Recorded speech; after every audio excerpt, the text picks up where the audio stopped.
Okay, so now you guys, I'm going to show something kind of cool. How to use some of the trapping hands from Filipino martial arts and incorporate it into Kenpo with a lot more of attention given to crossing Talon. I'm going to show just a variety of things. We'll see how this video goes in terms of all the moves that I want to do. And I'll also show some other inserts as well. The first thing before we get into any crossing Talon applications is how to disarm a club. So if Scott is doing a straight up and I hit and I step back, you notice that's an easy disarm. Of course, when I'm on the inside of the wrist, I have to worry about the other hand, but we'll deal with that after. We'll maybe do it on this angle. So back it up a little, Scott. So basically, Scott is doing, depending on the Filipino martial arts system, what we typically call like a #1 strike towards my temple, and I'm going trap hit. By the way, if I hit this, I'll be careful and swing this down. Okay, yep. We got to be really careful. It'll break his elbow, it'll break his arm. So I did it very, very careful. What I did there was, I'm going to be careful. I'm going to bend this, and look, his arm doesn't want to go that way. But that wasn't the point of the video. He does the strike, and the strike past this. So now it's very easy. That's an easy disarm. If I re-grab the wrist, by the way, this is a throw. See, so I have control of the opponent the whole time.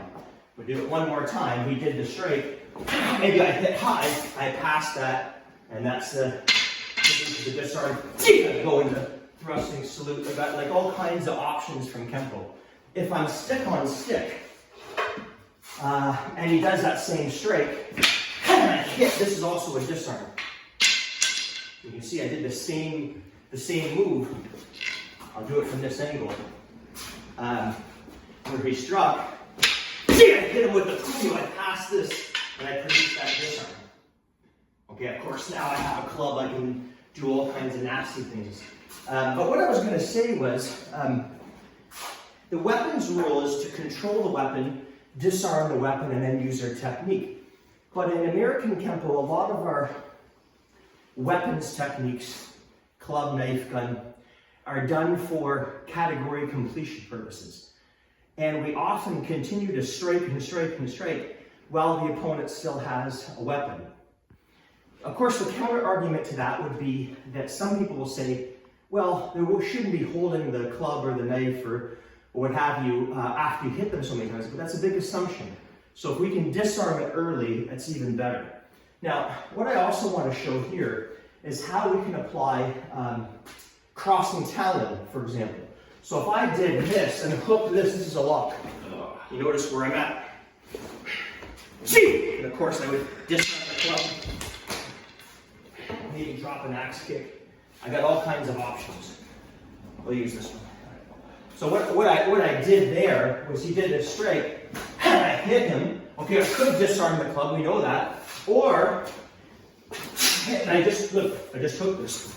I got control, pull him in, elbow, rip, elbow, do the knee. What I'd probably do is buckle out the leg, knee to his chest. Now, you just see there, Scott. If I have a club, and he does the same strike, this can also, I use the puño. See?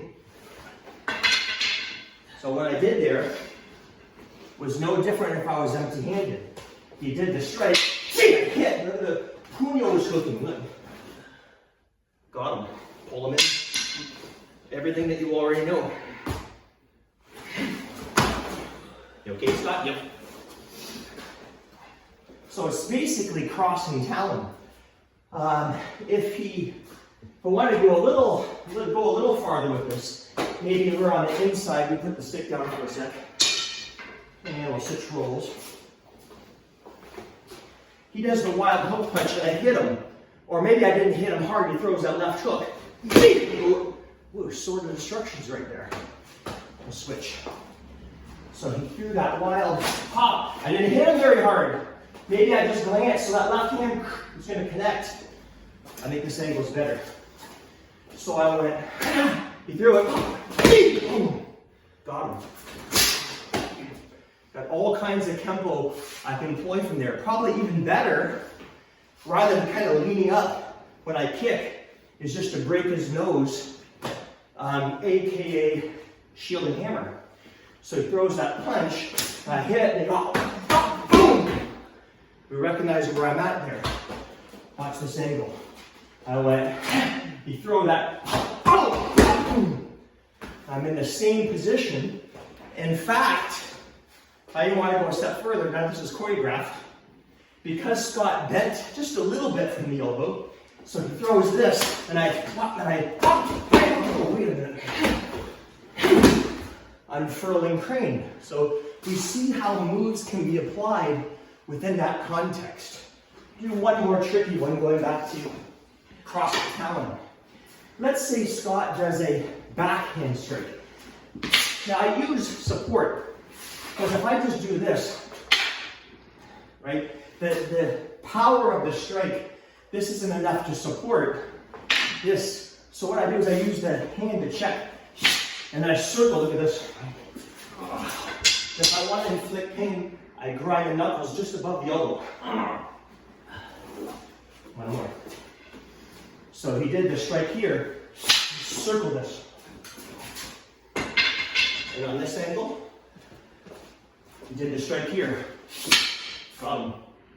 There it is. But to go back to crossing talon, this is going to keep switching angles. This is going to get really tricky. He does the strike, and I circle this again. Look, I got him. I knew where I was. I'll slow that down. So he struck here. I circled this. This pony was used. Look, didn't even get close to my head. Pull him in. Boom! Got him.